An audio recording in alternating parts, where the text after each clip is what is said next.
All right, let's talk about Doge on this week's Fetta Facts, not the crypto dog coin. We're going to talk about the Department of Government Efficiency and some of the stuff they're doing, how that impacts us economically. Stay tuned. Hey, welcome back to another weekly Fetta Facts here, right? We do Fetta Facts, all facts, no opinions. And this is going to be about the Department of Government Efficiency and really kind of like what my thoughts are on this. Now, I don't get into politics because I honestly don't think it does much. People in politics, they're kind of self-important and they don't have real jobs that pay income because they produce valuable things. They just take it from everyone else, right? So here's my thought on this. I think it's a brilliant idea based on the premise of what I just said. So here are the facts. Let's whiteboard this out, okay? We have... Hey, what's up? Jerry here. I just wanted to give you another reminder. Grab my book, Blueprint to Financial Freedom. It's going to be one of the best books you have ever read on finance. I can promise you that. You're going to love it. It's also a free offer. So if you go to jerryfetta.com/B2F promo, you can get that now. Two organizations here, okay? And this is virtually all government, right? We have the government itself and we have the people. All right, so the people, what do? They produce things. So this guy, he has to go out and he has to trade his time over here to then get money. His production, his energy, his ideas. Okay? This money is income that the people earn. I'm one of them, you're one of them, right? So we earn income.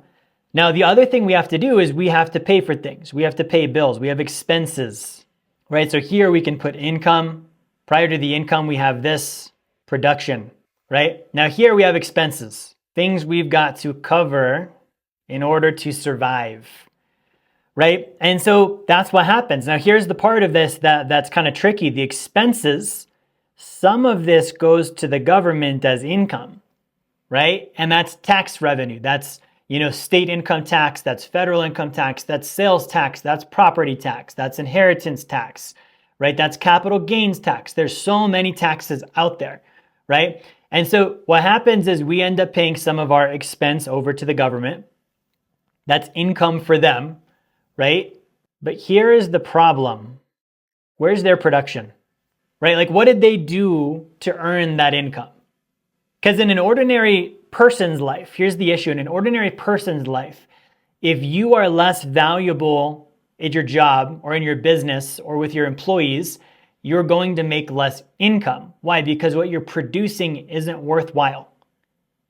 You're not giving something that's really wanted and needed. These people really value what I do, therefore they pay me more, I earn more.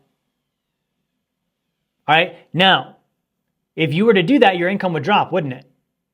And if your income dropped, what would you do? You would do the responsible thing. You would have to cut your expenses or you'd have to increase your income, but you'd have to find some way to work it out. Otherwise, it goes on a credit card and you end up in debt, right? It goes on credit. You borrow tomorrow's money and pay interest on it today, and you still need to pay it back tomorrow, right? So this is the problem with government.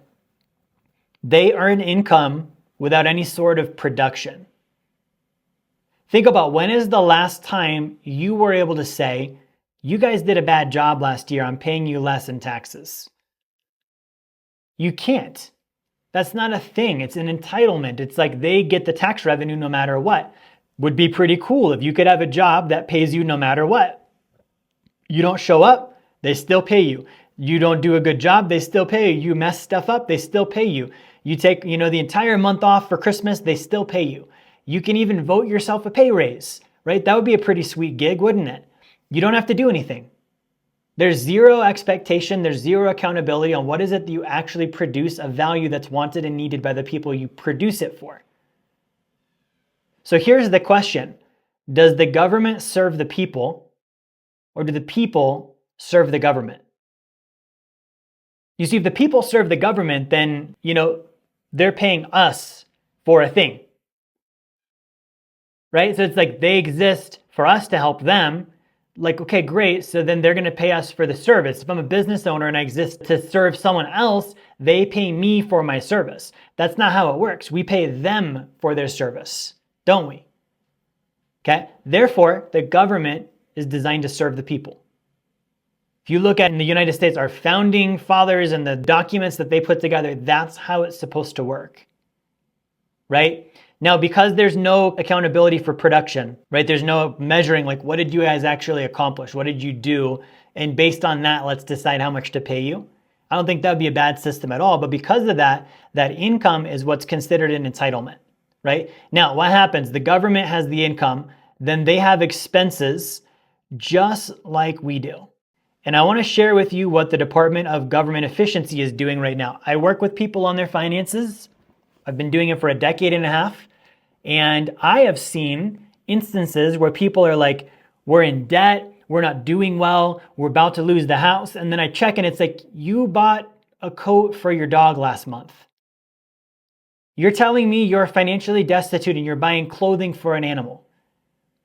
Or you bought, this random item on the late night TV commercials. Like, you don't need a didgeridoo. You're not in the Australian backwoods. Why would you need to spend $400 on a didgeridoo? Right? One of those whoa things. That's the kind of stuff I would see sometimes. And it's like, your spending doesn't make sense with your income. You need to quit making like lavish, random, crazy expenses. So when you see stuff like, okay, we're now auditing what our government spends money on, we're finding out they've been buying clothing for their dogs. We're finding out they've been buying their versions of the didgeridoo. We're finding out that they bought 1,000 shot glasses with their name on it because it looks cool. Right? Like, these are the kinds of expenses. Obviously, I'm just using examples. This isn't literally what they're spending money on. Without getting into the details of it, you can go look that up and research it. But they're being caught on a expense audit saying, you guys spend money on ridiculous stuff. Your dog doesn't need a St. Patrick's Day hat. No one's going to pinch him. It's okay. Right? And so what's happening is the government spend. It's called deficit spending. They're spending more than they earn. Where does that go? It goes on the credit card. What does the credit card do? Now it has interest and payments that we owe, so now we spend more. Do we curtail that? No, we just increase the limit. That's what's happening. Just increase the limit. Just call the bank, tell them we're going to figure it out. Just increase the limit. If this was a person, I would tell you that this person was very soon going to be completely bankrupt if they didn't change the way they did things. Okay, now here's what I would say. If I was brought into the Department of Government Efficiency right now, okay, I would say, you guys are in treason with your country. You were voted in, you were trusted, and doesn't matter which party you're in, you're acting in a way that's treasonous. That's not okay to do. That's not why people trusted you with this position of service for their country. Most of the money that's being spent on these audits that they're coming up with isn't even helping our country. It's helping other people's countries, right? That's treason. I would assign it as such. I would say you're in a condition of treason right now to your group, to your country. You need to get this handled. You need to confront that you're in treason, and you need to look at, are you actually going to do a good job? And if not, you need to get out. You need to put someone in that will do a good job. Blue, red, black, white, yellow, purple, rainbows, it doesn't matter. I don't care what color, what side. We need people who will actually serve their people, because that's the purpose of the government. That's the first thing I would do. Second thing I would do is I would say, you need to rate all of the services you're giving as services to your people. So if it doesn't serve your people, we cancel it.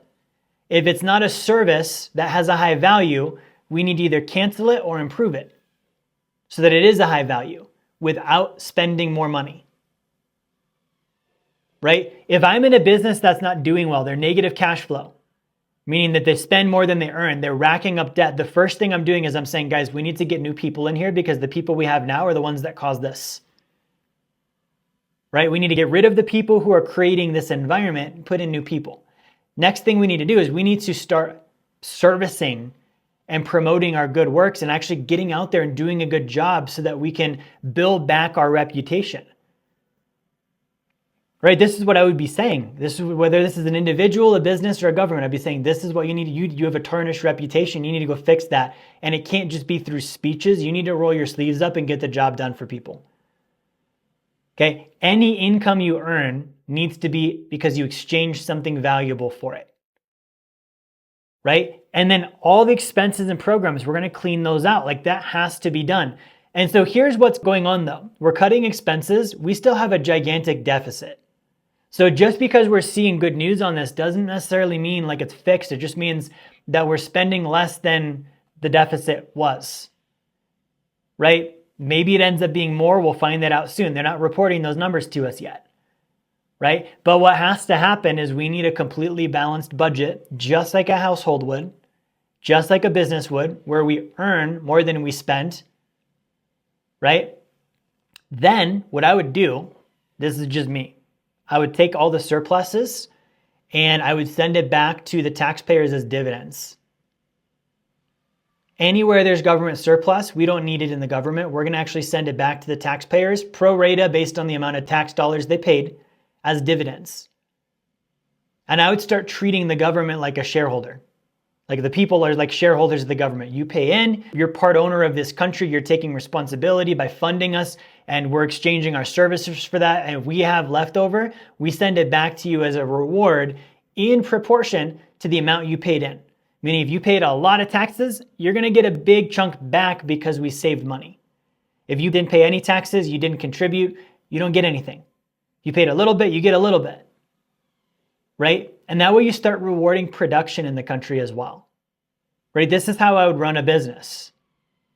And so when I look at this from a wealth building standpoint, you can't build wealth through cutting of expenses, right? And so there does need to be income from the government. But again, like I really like this external revenue idea. Like if this is a company, I can't make money by selling stuff to my employees, right? Like that doesn't work. I have to have external companies or clients that pay into my company that benefit my group.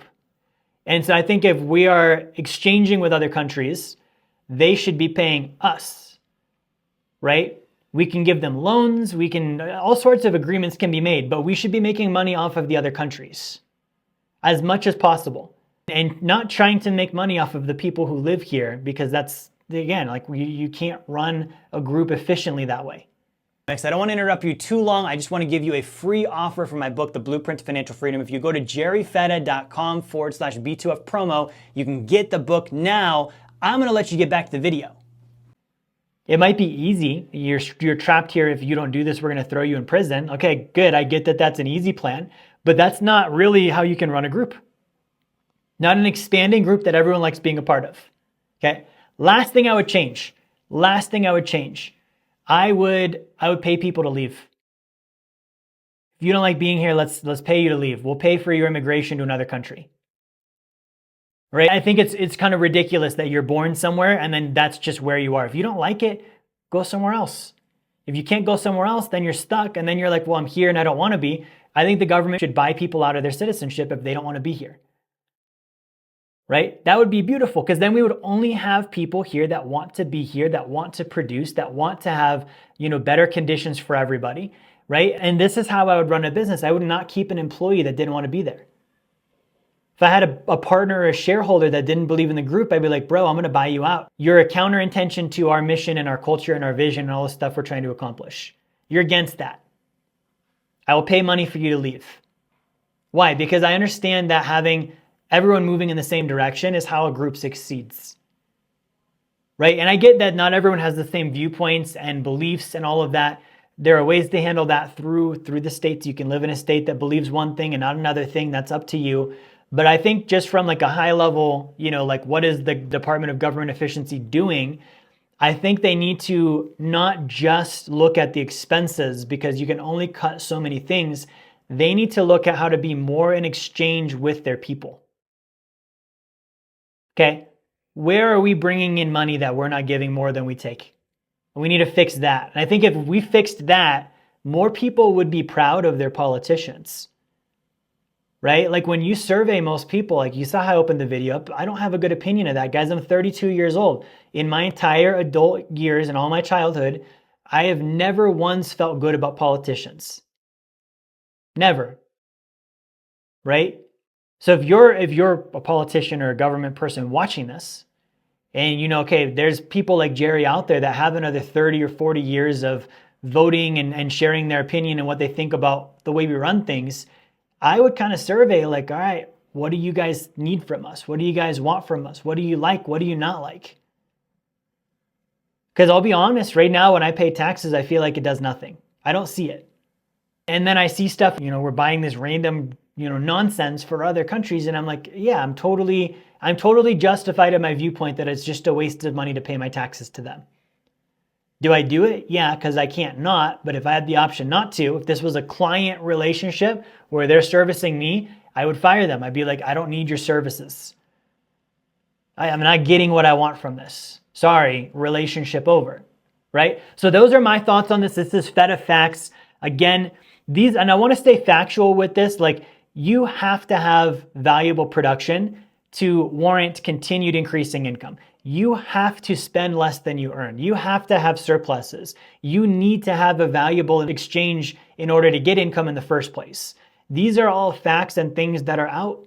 They're just not happening, right? So this is a little different of a video for me. I hope that this gives you some insight on like when you're watching this, if you're looking at it from a wealth building standpoint.